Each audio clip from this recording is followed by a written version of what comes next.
Number 1. The Etruscan prophecy of the 10 Saecula.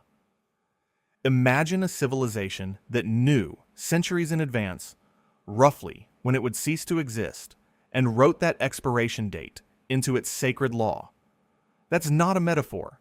That is what the Etruscans appear to have done. The Etruscans, who called themselves the Ravenna, occupied the land we now call Tuscany, along with western Umbria and northern Lazio. They flourished from the 8th century BC down to the 1st century BC, the dominant cultural force in Italy, long before Rome eclipsed them. At the center of their religion sat a body of revealed texts the Romans called the Etrusca Disciplina, which taught how to read the liver of a sacrificed animal, how to interpret lightning, and how to order ritual life. The priests trained in these arts were the haruspices, and they held a startling doctrine. They believed that every people was granted a fixed allotment of ages, called Saecula, and that the length of each age was set by the longest human life lived within it. When the last person born in one age died, a new age began, and the gods sent a sign to mark the turn. Our principal source is a Roman writer named Censorinus, who in the year 238 AD wrote a treatise called On the Birthday. He records that the Etruscans were assigned 10 Saecula in total. The first 4 each lasted 100 years.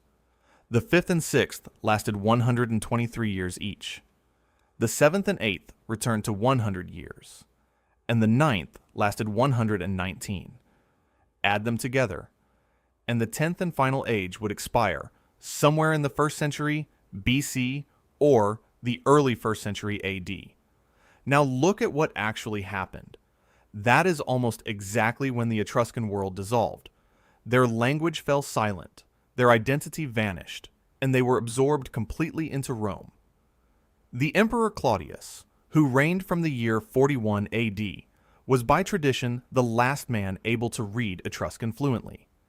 He wrote a 20-volume history of the Etruscans called the Tyrannica, and every page of it is now lost.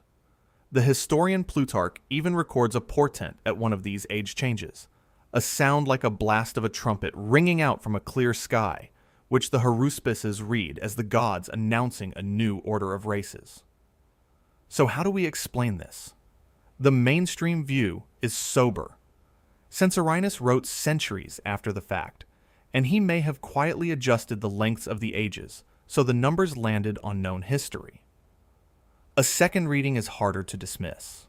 The prophecy may have worked as a cultural clock. If a whole people believes its time is ending, it does not resist the empire swallowing it, and the doctrine becomes self-fulfilling. Then there is the fringe reading, which sees in the 10 Saecula a genuine sense that civilizations have measurable lifespans, born, maturing, and dying on a schedule we cannot yet detect. The foremost Etruscologist of the 20th century, Massimo Palatino, stressed that this fatalism, this knowledge of their own ending, was central to who the Etruscans were, which raises a question that follows us through everything ahead. What if a society could actually feel its own clock running down? Number 2. The Babylonian substitute king ritual. Here is a prophecy so trusted that an entire kingdom built a machine to dodge it, and that machine ended in murder. Our evidence comes from the Neo-Assyrian royal archives at Nineveh, especially the reigns of Esarhaddon, who ruled from 681 BC, and his son Ashurbanipal. The Babylonians and Assyrians believed that a lunar eclipse, appearing in the wrong month or the wrong quarter of the sky, foretold one specific catastrophe: the death of the king. They did not wait. They acted. The ritual was called the Shar-Puhi, the substitute king. When the omen warned that the monarch would die, the astrologers would take a stand-in, enthrone him, and transfer the doom onto his shoulders. The substitute was usually a condemned prisoner, a simpleton, or in one documented case, a gardener named Damki. He was dressed in royal robes, given the insignia of kingship, and even given a queen. Meanwhile, the real king withdrew from public life and was referred to by a humble title. He was called the farmer, For up to 100 days, this substitute occupied the throne, while the priests recited every evil omen over him, loading the predicted fate onto the false king. Then, when the danger period ended, the substitute and his consort were put to death and given a full royal burial. In the logic of the ritual, the prophecy had now come true.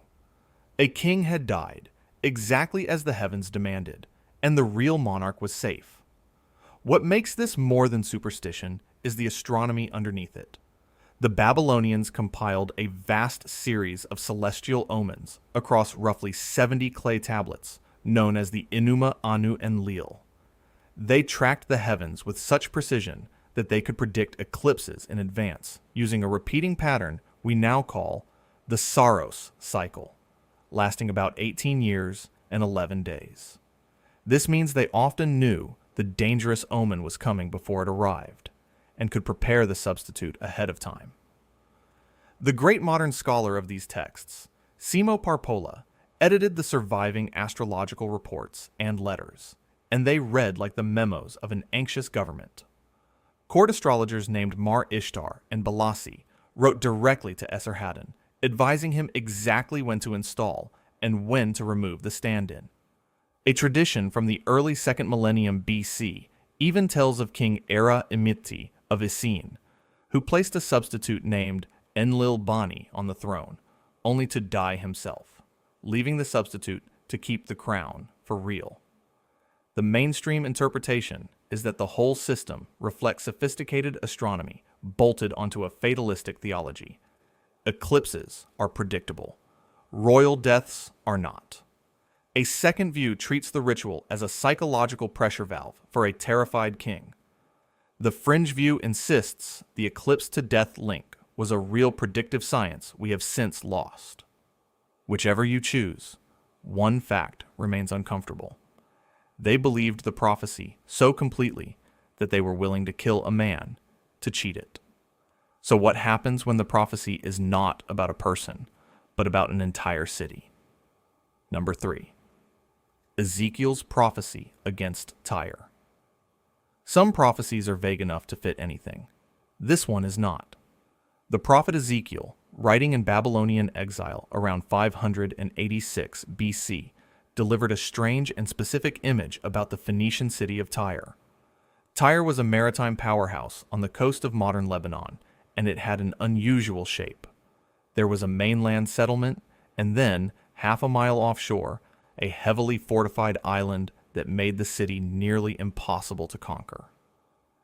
Ezekiel declared that many nations would come against Tyre like waves of the sea. And then he said something peculiar. He said her stones, her timber, and her very soil would be laid in the midst of the water. The city would be scraped bare like the top of a rock, a flat place where fishermen would spread their nets to dry. The first attempt came quickly. The Babylonian king Nebuchadnezzar besieged Tyre for 13 years, from around 586 BC, and failed to take the island. The uncanny fulfillment came 2.5 centuries later. In 332 BC, Alexander the Great arrived. He had no fleet strong enough to storm the island directly, so his engineers made an extraordinary decision. They demolished the abandoned mainland city, and they took its stones, its timber, and its rubble, and they threw all of it into the sea to build a causeway, a half-mile bridge of debris reaching out to the island. Read that again against the prophecy. The text said the city's stones and timber and dust would be cast into the midst of the water, and that is precisely what Alexander's army did. The causeway was about 200 feet wide, and it caused so much silting that it permanently joined the island to the mainland. To this day, Tyre is a peninsula rather than an island. After Alexander breached the walls, thousands were killed, and roughly 30,000 inhabitants were sold into slavery, his siege towers standing over 150 feet tall. But the skeptics have a sharp objection, and it deserves a fair hearing. Ezekiel named Nebuchadnezzar specifically as the destroyer, and Nebuchadnezzar failed to take the island. In fact, in chapter 29, Ezekiel seems to admit this, saying that Nebuchadnezzar got no wages for his long siege, which reads like the prophet revising his own earlier words. Defenders respond that the prophecy used the plural, many nations, allowing the destruction to accumulate across centuries, from the Babylonians to Alexander and beyond, and the bare rock image did eventually become true in full. After the Mamluks devastated Tyre in 1291 AD, the city shrank to a fishing village, and fishermen did indeed spread their nets among its ruins. The site was first excavated by Ernest Renan in the 1860s, later studied by Maurice Chehab, and named a UNESCO World Heritage Site in 1984. So we are left with the discomfort at the center of this case. Who, in any ordinary sense, plans to throw a city into the ocean?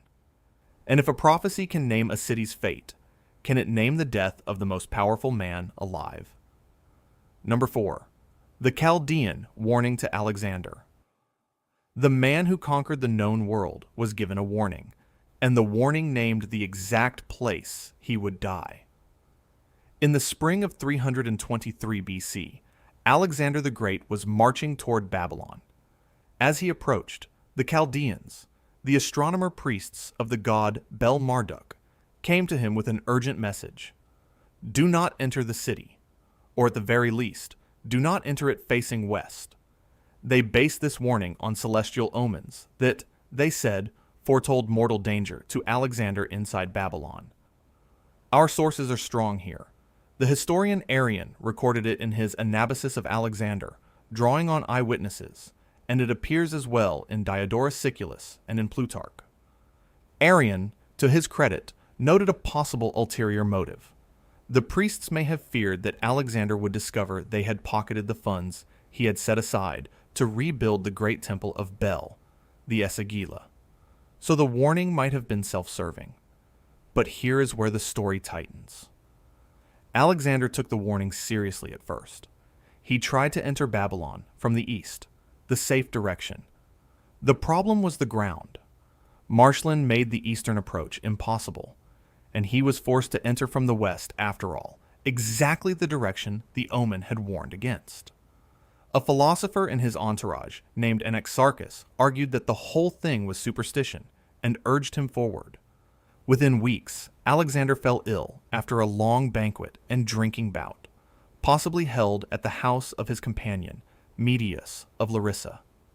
He died in Babylon around the 10th or 11th of June, 323 BC, roughly 32 years old, in the palace of Nebuchadnezzar. And we are not relying only on Greek storytelling. The Babylonian astronomical diaries, contemporary cuneiform records kept by those same priests, independently note the death of the king in Babylon in that month. Two different records, one Greek and one Babylonian, converge on the same event. What killed him is still debated.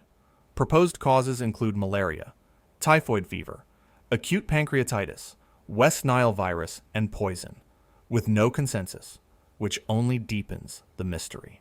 The Chaldeans, remember, were the most respected astronomers of the ancient world. The very word Chaldean became a synonym for astrologer in Greek and Roman speech. They tracked planetary cycles and predicted eclipses with real accuracy. Plutarch frames the whole episode as a tragic irony. The conqueror of every nation was undone in the single city he was told to avoid. The mainstream historians say the warning was probably real, but the fulfillment is hindsight, since Alexander was exhausted and ill, and a ruler had to enter the empire's great city regardless. Others argue the priests simply protected their own corruption, and the fringe view holds that their predictive astrology was real. Yet, the bare structure remains. A dated warning, a named city, and one of history's most consequential deaths, all lined up. Which brings us to a warning even more famous, attached to an even more famous murder. Number 5. Spurinna and the Ides of March. This is the most quoted prophecy in human history, and the strange thing is that it actually happened. The seer was named Spurinna, and he was a haruspice, an Etruscan-trained diviner who read the future in the entrails of sacrificed animals. Notice that detail. He came from the very same divinatory tradition as the Etruscans we met earlier, the tradition of the Saecula. Our sources are excellent. Suetonius described it, Plutarch described it, and Cicero, who actually lived through the events, mentioned the warning in his treatise on divination. The Ides of March was simply the Roman name for the 15th of March, the midpoint of the month, originally tied to the full moon. According to Suetonius, Spurinna warned Julius Caesar to beware a danger that would come no later than the Ides of March. Tradition holds that the warning followed a sacrifice in which the animal was found to have no heart, a catastrophic sign to a haruspice. Then comes the exchange that Shakespeare would make immortal. On the morning of the 15th, as Caesar walked to the Senate, he passed Spurinna and remarked with a touch of mockery that the Ides of March had come and nothing had happened. Spurinna replied, "Yes, they have come, but they are not yet gone." Hours later, Caesar was dead. He was stabbed 23 times in the Curia of Pompey by a conspiracy of around 60 senators led by Marcus Junius Brutus and Gaius Cassius Longinus. A physician named Antistius performed what may be history's first recorded post-mortem and concluded that only one wound had been fatal, and the warnings, in the retelling, had been everywhere. Suetonius lists horses Caesar had dedicated to the gods, weeping and refusing to eat, a wren torn to pieces by larger birds in Pompey's hall, and Caesar's wife Calpurnia waking from a dream of his death. There was even a note pressed into his hand on the way to the Senate, a written warning of the plot, which he never read. Now, the skeptical case here is strong. Caesar had many enemies, and the plot was widely rumored in Rome. A vague warning to beware a famous date is the easiest thing in the world to mythologize after a famous murder. Cicero himself, though an official augur, wrote skeptically about such omens that very year. It is entirely possible Spurinna was reading the political weather rather than the entrails, sensing the daggers in the air. And yet the detail that refuses to soften is the deadline. A named diviner specified a date by which the danger would peak, and the most famous assassination in history occurred on precisely that day. So far, we have watched prophecy touch kings and conquerors. What happens when it touches an entire empire and may have helped destroy it? Number 6. The Aztec return of Quetzalcoatl. This is a prophecy that may have brought down an empire of millions, simply because people believed it. Quetzalcoatl was the feathered serpent, one of the great deities of Mesoamerica, a god of wind, of learning, of the planet Venus, and of the priesthood. Woven through Aztec memory was the story of a ruler priest named Tenochtitlan, lord of the Toltec capital of Tula, who was driven into exile and sailed away eastward across the sea, promising that one day he would return.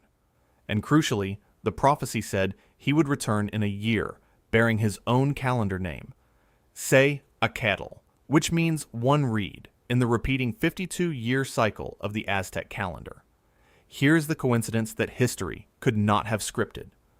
The year 1519, when Hernán Cortés landed on the Gulf Coast of Mexico, fell on a one-reed year in the Aztec count.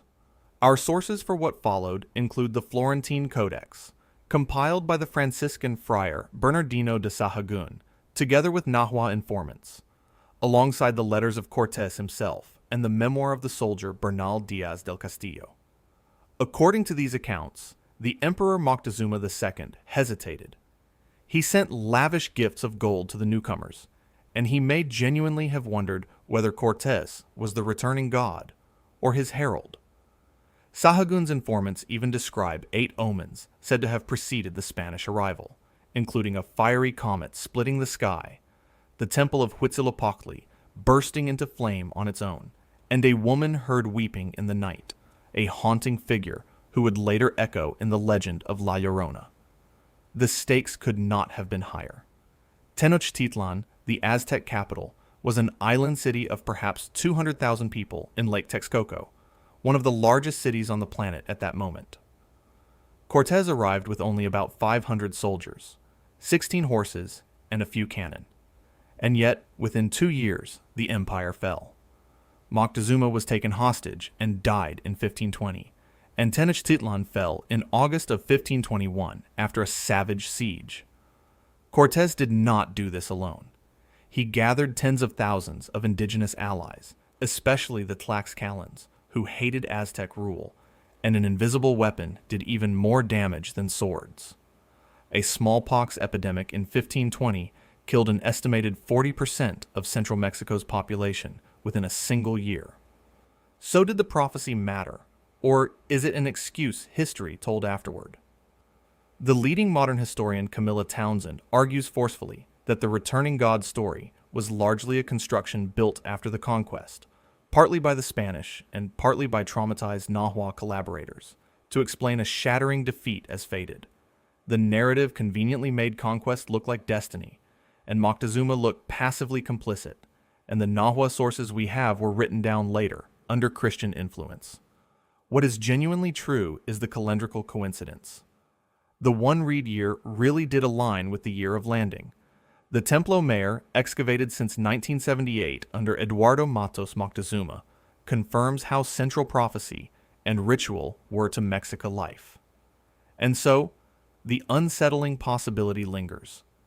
Did a prophecy about a returning God help open the gates to the men who would destroy the Aztec world? If belief can shape an empire's fall, can a text name a deliverer before he is even born? Number 7. Cyrus, named in the book of Isaiah. This is the prophecy that names a name, and the entire mystery hangs on a single question of dating.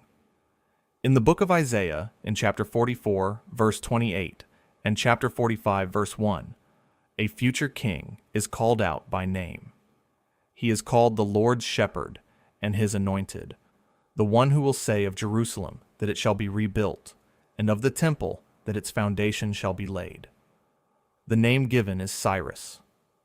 Cyrus II of Persia, Cyrus the Great, founded the Achaemenid Empire and conquered Babylon in 539 BC. The very next year, in 538 BC, he issued a decree allowing the exiled Judeans to return to Jerusalem and rebuild their temple. This is recorded in the book of Ezra, and its spirit is independently confirmed by one of archaeology's most famous objects.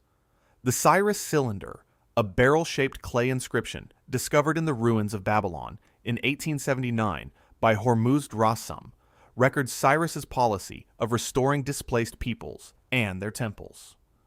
The historical event is rock solid. Now here is the puzzle. The prophet Isaiah is traditionally dated to the 8th century BC, around 740 to 700 BC. That is roughly 150 years before Cyrus was born. So how does a text name, specifically and correctly, a foreign king a century and a half before he exists? The mainstream critical answer is that Isaiah is not the work of one man. Scholars argue that chapters 40 through 55, often called Second Isaiah, were written by an anonymous prophet during the Babylonian exile around 540 BC, right as Cyrus was rising to power. Under this model, the author names Cyrus because Cyrus was already on the horizon. It is reporting, not prediction. The traditional and conservative religious view insists on single authorship by the 8th century Isaiah, and treats the naming of Cyrus as genuine long-range prophecy. The Jewish historian Josephus even claimed, centuries later, that Cyrus was shown the passage that named him, and was so moved that he freed the Jews, though most scholars regard that as legend. The evidence we can actually hold does not settle it. The Great Isaiah Scroll, found among the Dead Sea Scrolls and dated to about 125 BC, contains the entire book, including the Cyrus passages, as a single continuous text. That proves the book was unified and stable by the 2nd century BC, but it cannot prove when the words were first composed. Linguists point to shifts in vocabulary and theology between the early and later chapters as evidence of multiple authors. Defenders point to shared themes running through the whole, and note that the text itself claims predictive prophecy as proof of divine authorship. The debate, notice, is never about whether Cyrus existed or freed the Jews. Both are established history. It is entirely about the calendar, about when ink met page, and that quiet problem of dating sits at the center of nearly every prophecy that science cannot close. But first, one more oracle, one that may have saved Western civilization on the strength of a single word. Number 8. The Delphic Wooden Walls Oracle. The fate of the Western world may have turned on how one city chose to read a riddle. The oracle came from the Pythia, the priestess of Apollo at Delphi, the single most authoritative voice in the entire Greek world. Our source is Herodotus, who recorded it in the 7th book of his histories, around 480 BC. The Persian king Xerxes I was launching his massive second invasion of Greece, and the Athenians sent envoys to Delphi to ask the most desperate question a people can ask. How do we survive? The first oracle was pure despair. It told the Athenians to flee to the ends of the earth, that their city was doomed, that it would be destroyed by fire. The envoys were so shattered that, on the advice of a respected Delphian named Timon, they refused to leave and begged the priestess for a second, kinder answer. The second oracle was more hopeful, but maddeningly cryptic.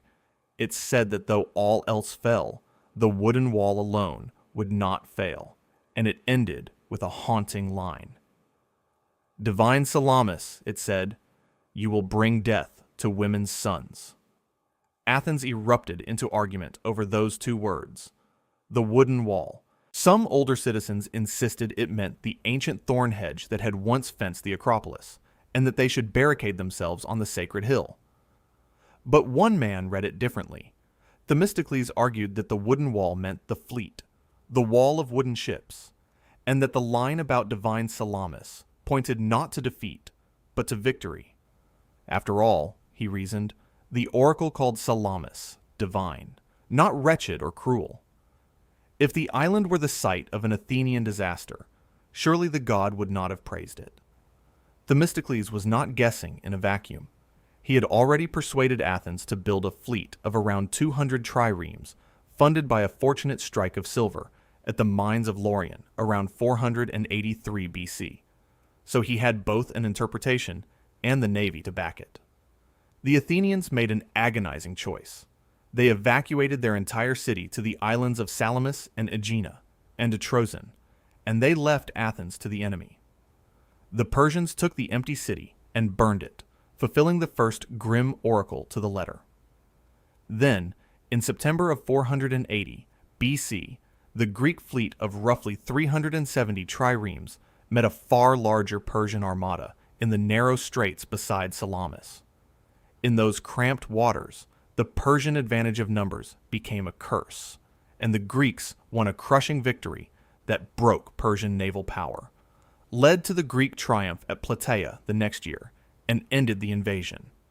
The mainstream reading is that the oracle was deliberately ambiguous, as Delphi so often was, and that the real genius belonged to Themistocles, who had a strategy and a fleet, and simply found the reading that fit. Modern science even offered an explanation for the priestess herself. Around the year 2001, the geologist Gela de Boer and the archaeologist John Hale proposed that the Pythia inhaled ethylene and other gases rising from faults beneath the temple, which could induce a genuine trance. And still, the residue remains. A riddling prophecy about a wooden wall was decoded as naval salvation, and a sea battle then saved Greek civilization exactly as the favorable reading implied. One adjective, divine, may have changed the course of history. Step back from the individual stories, and a question presses in.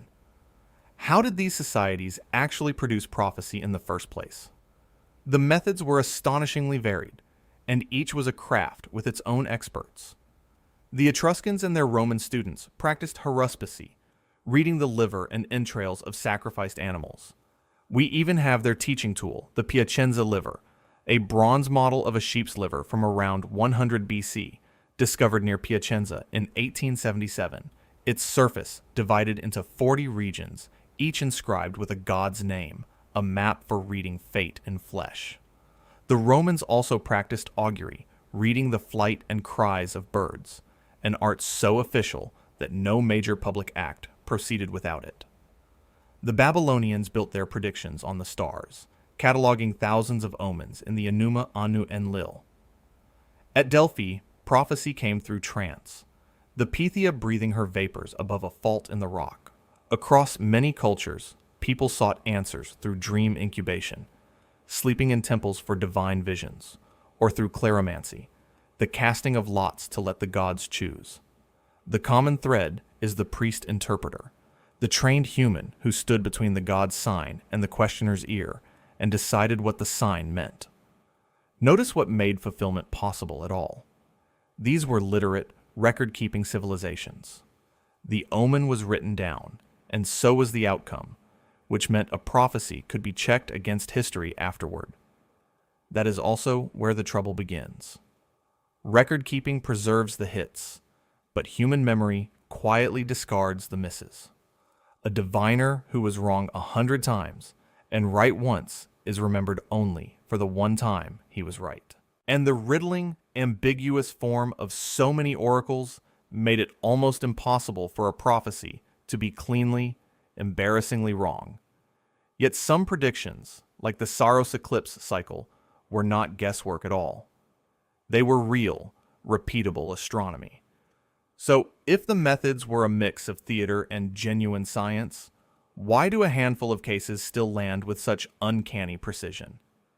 There is a possibility we have been circling, and it may be the most important idea in this entire subject. What if some prophecies did not predict the future so much as cause it? Consider Themistocles again. The oracle did not win the Battle of Salamis. Themistocles won it, but he used the oracle as a weapon in an argument, wielding the words wooden wall to push his city toward the navy and away from the doomed hilltop hedge. The prophecy became a political tool that shaped the very outcome it described. The pattern repeats everywhere we have looked. Moctezuma's fatal pause in the face of Cortés may have been enabled by the belief that a god was returning, and that hesitation helped doom his empire. The Etruscans, believing their allotted ages were running out, may have eased themselves into Roman absorption rather than resisting. The Babylonian kings rearranged their entire court around an eclipse omen. In each case, the forecast changed how people behaved, and how people behaved changed history. This is not mysticism. It is a well-documented social mechanism that modern thinkers call the self-fulfilling prophecy. A prediction, once believed, alters action, and the altered action makes the prediction come true. We see it today in bank runs, where the mere fear of a bank failing makes everyone withdraw their money, which makes the bank fail. The ancient world experienced this same mechanism through the language of gods and omens. The ambiguity of the oracles made it more powerful still, because a vague prophecy let leaders read into it whatever they were already inclined to do, then act with the confidence of divine backing. Which forces a hard question. When we say these prophecies came true, did they foresee the future, or did they help push it into being?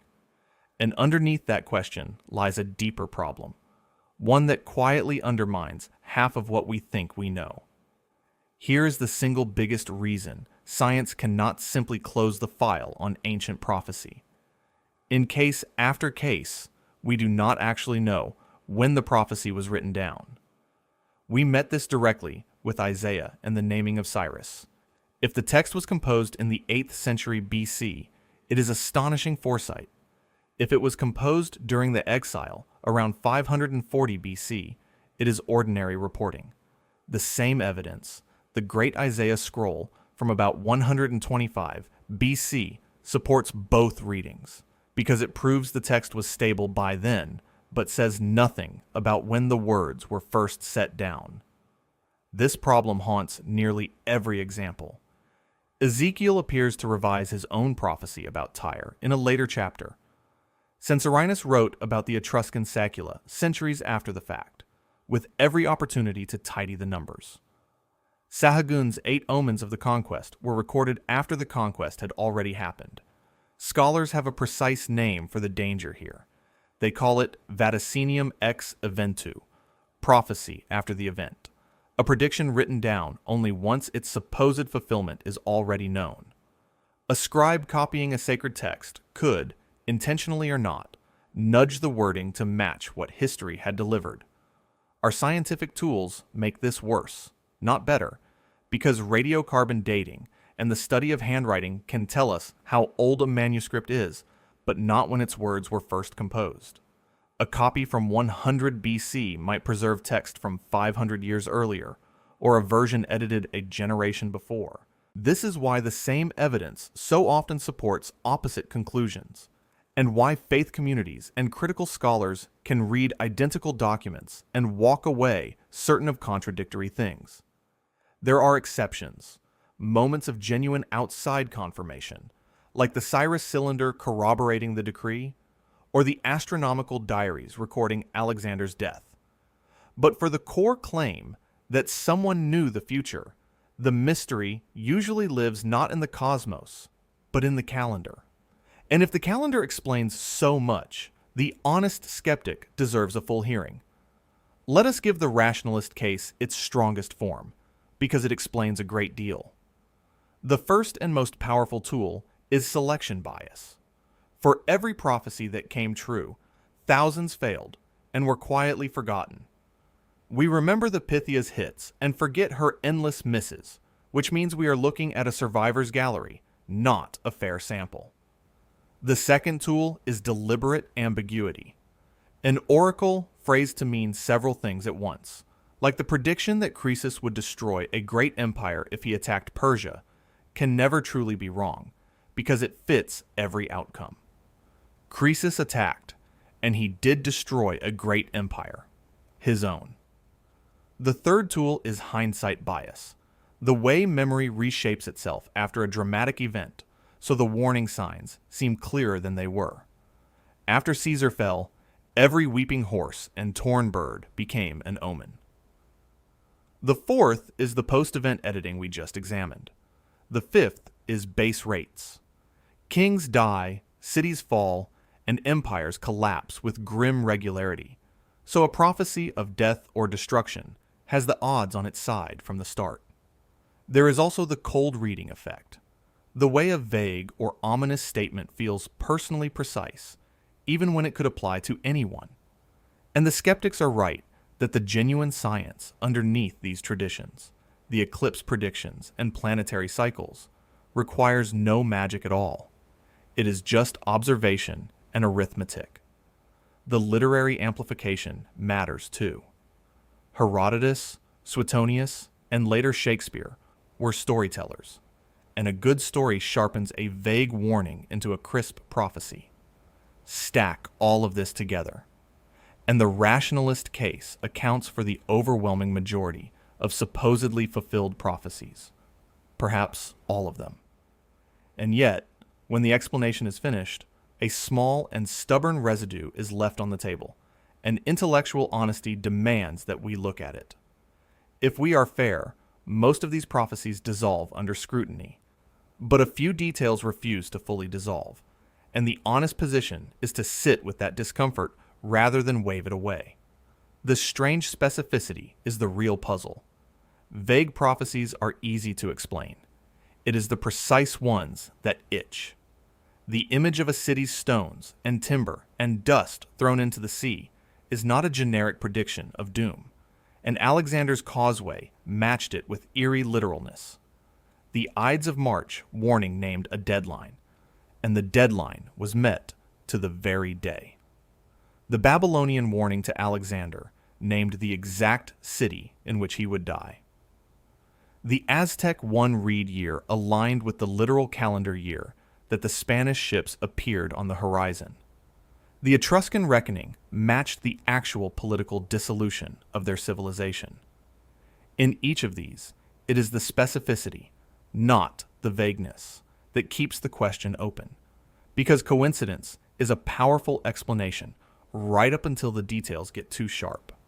This is where intellectual humility earns its place. We are often working with damaged and incomplete evidence, including sources that are simply lost, like Claudius's 20-volume history of the Etruscans, which might have settled the Saecula question entirely. Outside confirmation, when we have it, tells us an event happened, but not that it was foreseen. So we are left in an honest gray zone where belief and evidence tangle together and refuse to separate cleanly. There is a real difference between explaining a thing and explaining it away, and the mark of careful thinking is knowing which one you have actually done. A handful of these cases still refuse to close, and perhaps they always will. But whatever the truth behind them, their influence on us is beyond doubt. Whether or not these prophecies foresaw anything, they have shaped the world we live in, and their shadow stretches far past the ancient cities that produced them. The phrase "beware the Ides of March" is now ordinary English, a warning anyone can use without ever having read a word of Suetonius. The Maya-long count calendar, ending its 13th great cycle on the 21st of December, 2012, ignited a genuine global panic in our own lifetimes, proof that the hunger for prophecy never died. The ruins of Delphi remain a place of pilgrimage, drawing travelers to the spot where the Pythia once breathed her smoke. The oracular tradition fed directly into the medieval and Renaissance world, into the Sibylline prophecies, and eventually into figures like Nostradamus, who inherited the ancient art of the ambiguous forecast. Quetzalcoatl lives on in Mexican art and identity. The Cyrus cylinder has been reborn as a symbol of human rights and religious tolerance, far beyond its origins as royal propaganda. Tyre, the city Ezekiel saw scraped bare, is now a protected World Heritage Site where visitors walk among the stones. What this tells us is something about ourselves more than about the gods. We have never stopped wanting to know what comes next. The methods have changed, from entrails and bird flight to spreadsheets and climate models, but the underlying craving is identical. We want the future to be legible. We want a voice, divine or statistical, to tell us how the story ends. The danger is the same too. Misread a cycle, trust the wrong interpreter, and a calendar becomes a doomsday cult. The ancient world wrapped this hunger in the language of gods, and we wrap it in the language of data, but it is the same hunger reaching across 3,000 years. So what do we actually have when the 8 stories are laid, side by side? We have civilizations that treated reading the future as a civic duty, as essential as taxation or war. We have a recurring toolkit, the stars in the entrails, the birds in the calendars, and the smoke-filled trance. And we have a recurring set of outcomes, because the things these prophecies foretold are the great hinges of history, war and death, conquest and collapse, the moments when everything changes at once. When we ask whether they came true, the honest answer fractures. Some came true because their authors wrote them down after the fact. Some because vagueness guaranteed it. Some because belief in them shaped the very behavior that fulfilled them.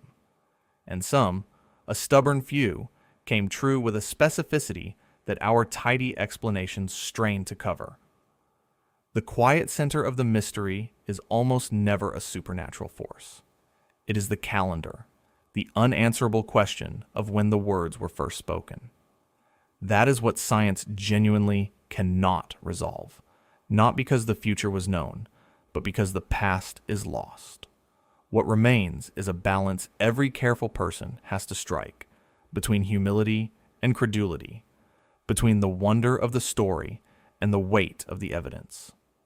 The modern forecaster, staring at a model of next year's climate or next quarter's economy, is closer to the Babylonian astrologer than either would admit, both trying to read tomorrow in the patterns of today.